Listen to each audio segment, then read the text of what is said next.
जय श्री महाकाल आदेश। तो आज की चर्चा है कि किन शक्तियों को साधक सिद्ध करे और किन शक्तियों से साधक जुड़ जाए तो उसे जुड़ने के बाद उसे प्रत्यक्ष उनके होने की प्रमाणिकता मिलती है।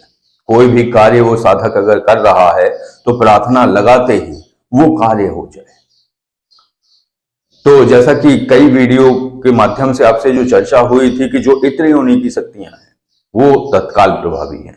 क्यों प्रभावी हैं? क्योंकि वो आपके आसपास होती हैं, मृत्यु लोक पे भटक रही होती हैं। उन्हें भटकना भी कह सकते हैं या स्थापित होना भी कह सकते हैं कि वो स्थापित हैं, वो अपने आप को रोके हुए हैं, उन्हें आनंद आ रहा है यहां रुककर, या उनके जन्म हेतु कोई भी गर्भ नहीं मिल रहा है, इसलिए वो रुक जाते हैं। और जब रुक जाते हैं तो साधक उनकी साधना करता है या उनसे प्रार्थना करता है या उनकी सिद्धि करता है तो वो तत्काल प्रभाव प्रकट करती हैं और उस साधक की प्रार्थना के अनुरूप कार्य करती हैं। तो ऐसी कई शक्तियां हैं जिन्हें साधक, जैसे आपने सुना होगा पहले वर्तुल साधना होती थी, जो है सानिध्य में वर्तुल साधना कराई जाती थी। वर्तुल का अर्थ ये है कि त्रिकोणीय है, तीन कोण वाली। वर्तुल का अर्थ ये है कि वर्तुल का आप अगर देखेंगे वर्तुल को तो आप उसको घुमा दें न घुमा दें तो देखें, उसका आप शुरुआत नहीं बता पाएंगे कि शुरुआत कहां से है और इसका अंत कहां से है। तो वर्तुल साधना में तीन साधनाएं कराई जाती थी। अघोरी, अघोरी कौन है? ये पिछले वीडियो में बताया गया है कि अघोरी कौन है। एक ऐसे तांत्रिक की आत्मा, ना तो वो पूर्ण अघोरी बन पाया ना ही वो प्रचंड तांत्रिक बन पाया, वो वामपंथी तांत्रिक और अघोर पंथ का एक सम्मिश्रण बन गया। उसने तीनों विधाएं कर रखी हैं और वो अपने जीवन में गलत भी करता रहा और सही भी करता रहा। ऐसी जो आत्मा है उस आत्मा को अघोरी कहते हैं। ऐसी आत्माएं बाबा गंगाराम के नीचे काम करती हैं। बाबा गंगाराम और बाबा मनसाराम, बाबा विद्यापत के उसमें अंडर में काम करती हैं। जब ये आदेश देते हैं तो वो सभी आत्माएं, वो सभी इत्र योनि की शक्तियां हैं, एकजुट होकर वो कार्य करना शुरू कर देती हैं। तो अघोरी है ये। तो बात चल रही है अघोरी की, तो ये है अघोरी। तो अघोरी के विषय में अगर आपको विस्तृत रूप से जानना है कि कौन सी वो इत्र योनि की आत्मा है जो अघोरी कहलाती है और उसको कैसे सिद्ध किया जाता है, तो अघोरी वर्तुल का प्रथम चरण। द्वितीय चरण कालका। कालका एक इत्र योनि की शक्ति है जो कि माता काली की सेविका है और ये मनुष्य की ही आत्माओं के बारे में चर्चा हो रही है क्योंकि ये इत्र योनि की शक्तियां हैं। तो कोई महिला है जो भक्त रही है, माता काली की भक्त रही है, और उसकी मृत्यु उपरांत वो सेविका बन जाती है और कालका के नाम से पूजित होती है। तीसरे है मसान। मसान अपने आप में एक अफलातूनी कह सकते हैं उसे, इसके अंदर लड़कपन भी है, ऐसे मान सकते हैं। एक धारणा है, एक सारणी है, ऐसा नहीं है शक्तियों में लड़कपन हो, ठीक है। एक उदाहरण के तहत आप समझ सकते हैं, इस भाषा को जितना सहज और सरल बनाया जाए तो उसको समझने में थोड़ा आसानी होती है। आप कवच लगा दो, जैसे माता काली का आपने कवच लगा दिया किसी क्षेत्र पर, तो वहां मसान प्रवेश कर जाएगा। वो कैसे करेगा प्रवेश? वो पहले दंडवत होगा माता काली को, 10 बार दंडवत होगा और दंडवत होने के बाद प्रार्थना करेगा। प्रार्थना करने के बाद वो ये कहेगा कि माता, मैं कोई अहित करने नहीं जा रहा, मैं देखने जा रहा हूं, मैं देख के आता हूं। वो कवच तोड़ देगा, वो घुस जाएगा। कहीं कहीं तो ये देखा गया है कि जब कोई प्रचंड कवच अगर लगाया हुआ है, एक किन्हीं खास पद्धतियों से लगाया गया है, तो मसान उसमें प्रवेश कर गया। कई महिलाओं को दिक्कत होती है मसान से, स्वप्न में बच्चे दिखना और अर्धचेतन अवस्था में बच्चों का घूमते दिखना, नंग धड़ंग बच्चे घूमते दिखना 4 से 5 साल के, और स्वप्न में बार बार बच्चे उसके ऊपर चढ़ जाते हैं, खींचातानी करते हैं, इस प्रकार का उसे स्वप्न आते रहते हैं। और ये जब आते हैं अक्सर जब वो उसका गर्भकाल चल रहा हो। तो ये थोड़ी सी जो शक्ति है ये बहुत जटिल शक्ति है। इसको क्या है कि इसको बड़ा बनाने के लिए, इसका लड़कपन खत्म करने के लिए आप कोई विकल्प नहीं कर सकते हो। एक ही विकल्प है, प्रार्थनाओं से इसका रूप बदल दो। कहीं कहीं आपने सुना होगा कि मसान के साथ एक शब्द जोड़ दिया गया, मसान बाबा। अब कहां जाओगे? और जब वो साधक बार बार बाबा बाबा कहेगा तो वो बच्चा भी बूढ़ा हो जाएगा।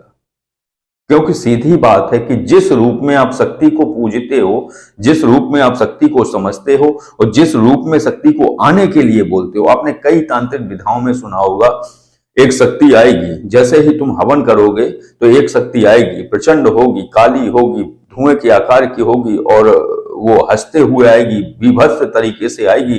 फिर तुम उनके हाथ, अपने हाथ में ये प्रसाद लेकर उन्हें ऐसे समर्पित करना और प्रार्थना करना, अपना रूप बदलिए। ये वो सूत्र है, रूप बदलिए। तो रूप बदलवाना बहुत जरूरी होता है, क्योंकि पहली बार जो शक्ति आती है वो अपने मूल रूप में आती है, लेकिन साधक उस शक्ति को अपने अनुरूप, जिसमें वो डरे ना, जो रूप उसके लिए सहज हो, जिस रूप का वो पूजन कर सके, उस रूप में परिवर्तित कर देता है। तो ऐसे ही मसान एक अलग आत्मा है और ये जो है कालका से जुड़ी हुई आत्मा है, कालका से पोषित है, कालका का दुग्ध पान करता है।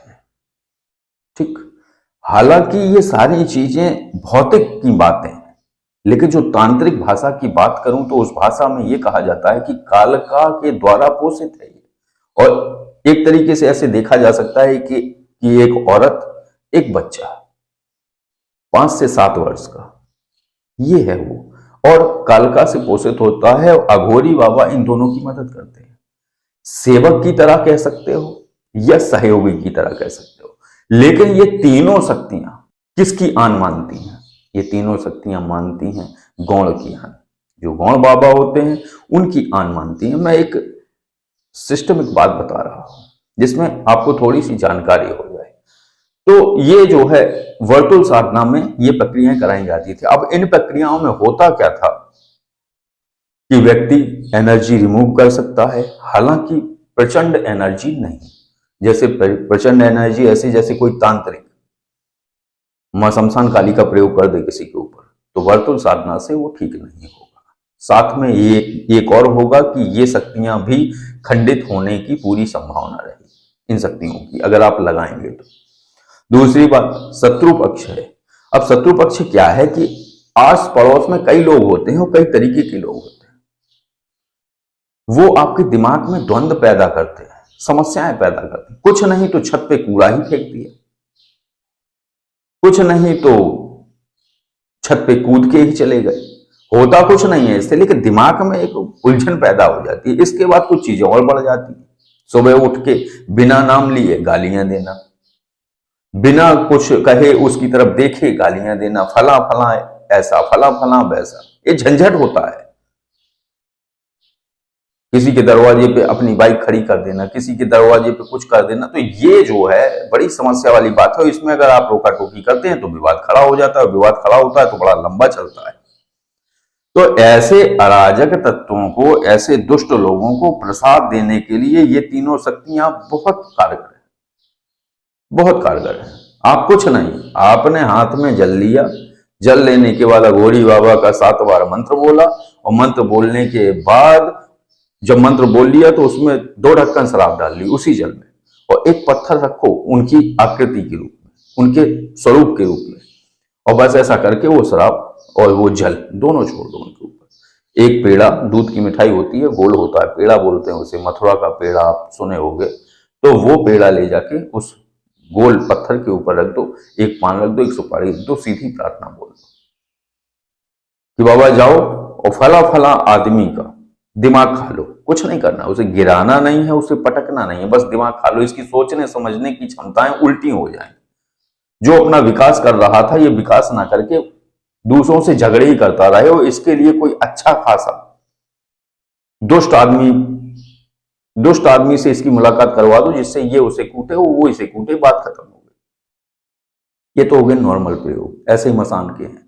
किसी भी औरत, कोई औरत ज्यादा क्लेश कर रही है, उसके ऊपर आप मसान को छोड़ सकते हो, निकल नहीं पाएगी, ऐसे झंझट में फंसेगी, ऐसे ही छोड़ा जाता है। बस मंत्र बोला 11 बार, मंत्र बोलने के बाद मसान को जो है एक पान के ऊपर दूध की मिठाई और एक बतासा, ये रखने के बाद उनका भी एक स्वरूप रखो, क्योंकि जब आप वर्तुल करेंगे तो वर्तुल त्रिकोणीय होता है और तीनों कोणों पे। अब कालिका के प्रयोग और खतरनाक है। कालिका के ऐसे प्रयोग हैं कि व्यक्ति को फिर ऐसी सिचुएशन में फंस जाता है, वो रोग हो जाएगा, दिमाग काम करना बंद कर देगा और पागलपन जैसी स्थितियां प्रकट होना शुरू हो जाएंगी। कोई काम नहीं बनेगा, घर में क्लेश पैदा होंगे और यहां तक कि वो सवारी भी कर सकते हैं। भाई वो बाइक चला रहा है, कोई एकदम से झुरझुरी आई और कालिका सवार होगी, कहीं गिरेगा। तो कालिका के प्रयोग थोड़े से खतरनाक है। तो कहने का मतलब है कि जो इतनी योनि की शक्तियां हैं वो तत्काल प्रभावी हैं, लेकिन जो दैवीय योनि की शक्तियां हैं वो थोड़ा वक्त लेती हैं। क्यों लेती हैं, इसके बारे में भी मैंने एक वीडियो में बताया है आपको। की शक्तियां अपने साधक को गर्त में नहीं फेंक सकती, क्योंकि वो उससे मात्र भाव से जुड़ जाती है। और जब वो साधक क्रोध में आकर और कोई गलत प्रयोग करता है तो वो प्रयोग थोड़ा होल्ड हो जाता है, जिसमें उसका क्रोध शांत हो जाए और शांत होने के बाद वो विचार बदल दे। क्योंकि ये भी होता है, आपने सुना होगा, मैंने बताया था ज्वाला दादा थे, तो ज्वाला दादा को किसी ने जो है अपशब्द बोले, और अपशब्द बोले तो अपशब्द बोलने पर क्या हुआ कि उन्होंने सीधा अपनी शक्ति लगा दी। उनके पास भी कई शक्तियां थी, दैवीय शक्तियां थी और पितृयोनि की शक्तियां भी थी। तो सुना है ऐसा कि वो व्यक्ति अपने उस पे से गद्दी से उतर नहीं पाया था। उसे ये कह गए थे कि जैसे ही तुम्हारा पैर जमीन पे रखेगा और मृत्यु हो जाएगी। हालांकि इसके बाद प्रतिफल घटित होते हैं। जब भी कोई भी व्यक्ति एक लिमिट से ज्यादा गलत कर देता है, किसी का दिमाग खवाओगे तो तुम्हारे दिमाग में द्वंद्व ही उत्पन्न होगा। किसी को बाइक से गिरवा दोगे तो तुम्हें पत्थर से चोट लगेगी, जमीन में पैर लग जाएगा पत्थर से। प्रतिफल तो आएगा लेकिन थोड़ा कम आएगा। लेकिन किसी को मार डालोगे अगर, तो फिर भयंकर स्थितियां प्रकट होंगी। तो कहने का मतलब ये है कि तंत्र और तंत्र क्षेत्र में जो लोग समझते हैं कि हम ये कर देंगे वो कर देंगे, लेकिन अगर आप करोगे तो प्रतिफल आएगा, भले थोड़ा वक्त ले ले। लेकिन दैवीय शक्तियां ऐसी स्थिति में नहीं फंसने देंगी। लेकिन अगर आप बार बार अतिशय रगड़ करे, जो कोई अनल प्रकट चंदन ते होगी हुई, तो अगर आप ज्यादा रगड़ कर देंगे तो दैवीय शक्तियां भी मारण में आपको दिखा देंगी। आप अगर प्रयोग करोगे तो तत्काल मारण प्रयोग सफल हो जाएगा। लेकिन मारण ना करिए, मोहन नहीं, उच्चाटन नहीं, वशीकरण नहीं, कुछ नहीं करना है, बस थोड़ा बहुत प्रसाद देना है। तो इसलिए तो इतने की शक्तियों को जोड़े रखिए और उनसे जुड़े रहिए और उनसे प्रार्थना करके अपना काम निकालिए।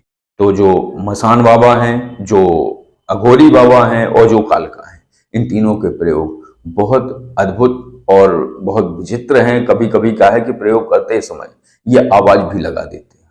जैसे आप मसान का आवाहन करेंगे तो दूर से कहीं हंसने की आवाज आएगी। ये होने लगता है जब आप लंबी प्रक्रिया में चले जाते हैं, जब आप ज्यादा जाप कर लेते हैं और शक्ति आपसे जुड़ जाती है, तो ये सुनना, देखना आदि होना शुरू हो जाता है। और तो और कि ये इनके चरण भी हैं।